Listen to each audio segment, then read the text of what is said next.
In 1993, our father created the Ultimate Fighting Championship to prove the effectiveness of Gracie Jiu-Jitsu to the world. And now that every professional fighter has added it to their arsenal, we want to break down precisely how they're using it so you can add it to yours. Let's talk about Fedor's fight.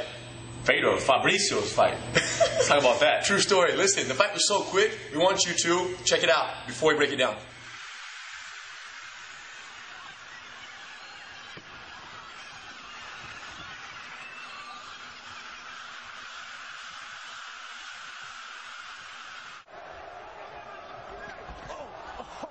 And he drops it.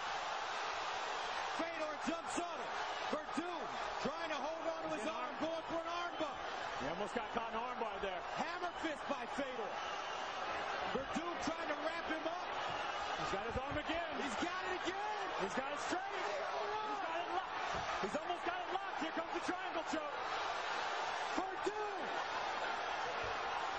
He's deep in a triangle choke. Fedor is very deep. Verdun.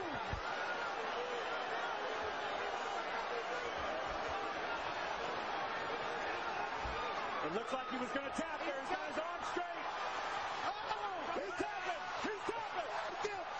Fedor losing for the first time. So here's what happened. As you just saw, of course, the stand-up Fedor, right? 1, 2, boom, boom. We got the hands. Fabricio falls down. Fedor got excited. He smelled the blood, right? So he comes in, open guard, stage 5 punch block series. Fedor comes in for the heavy punches. And what he did is he threw one of these legs and he threw the punch right here, but the leg slipped off. Boom! The leg slipped off. So he threw the big left after trying to clear the ankle, but Fabricio intelligently brought it off and we landed here. As soon as we landed, he crossed his feet around the neck. Fedor felt the danger, hold the wrist. He started going for the arm lock right here for a little pressure, but Fedor was strong enough with his hand to muscle it off his head. As soon as he cleared right here, he either left his hand in the party, or Fabricio kept it in the party. You can't really tell from the angles, but in either case, the hand stayed in the party, which means he can use his hand, bring your legs up high in the sky, start bringing it back over my face. Boom!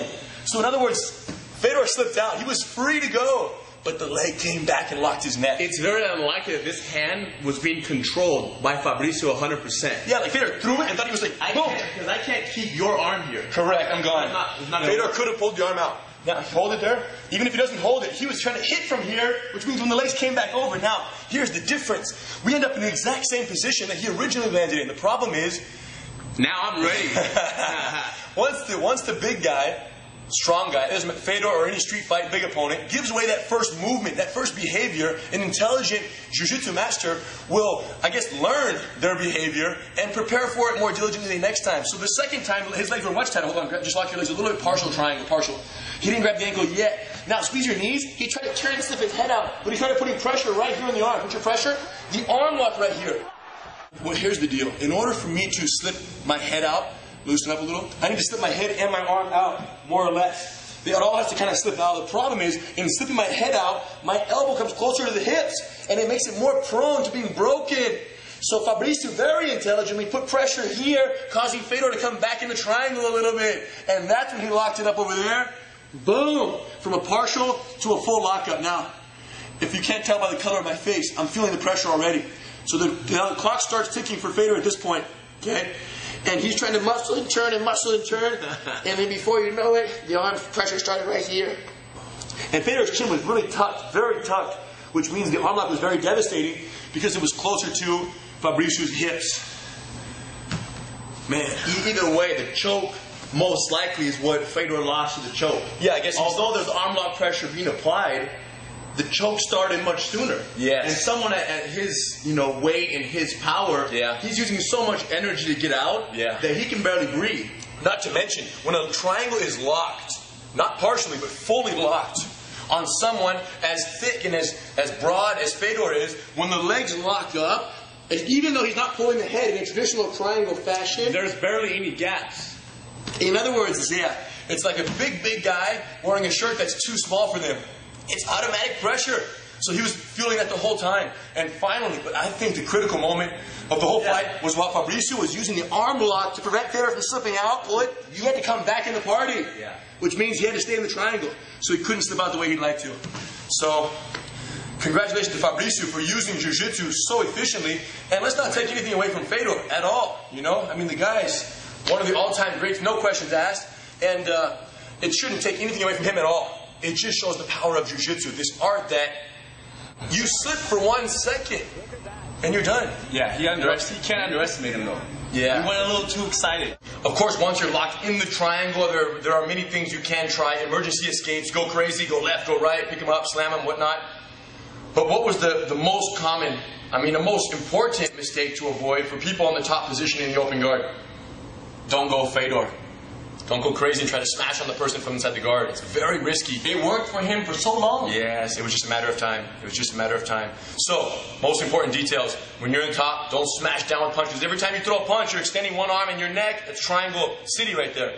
For the bottom person in the open guard, yes, being there and the punches flying down can be very intimidating. Protect your face, but don't overlook this possibility of when one arm extends to your face, lock the neck and the arm together, and use the trick of the arm lock to keep them in the triangle, because they're going to want to turn the corner and slip their head out. It's really common to get hit once with one of those Fedor punches.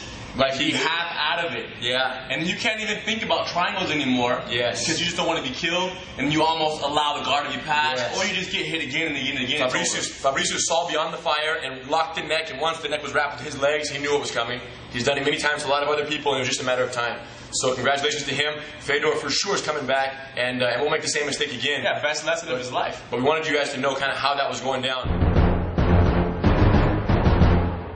It didn't happen in the fight, but it could have. When Fedor was locked up by the neck, boom. One very common thing that happens, let's talk about the difference in a street fight and the reality here. In MMA, is people get locked up by the neck right here, then the guy will pick him up, boom, and slam.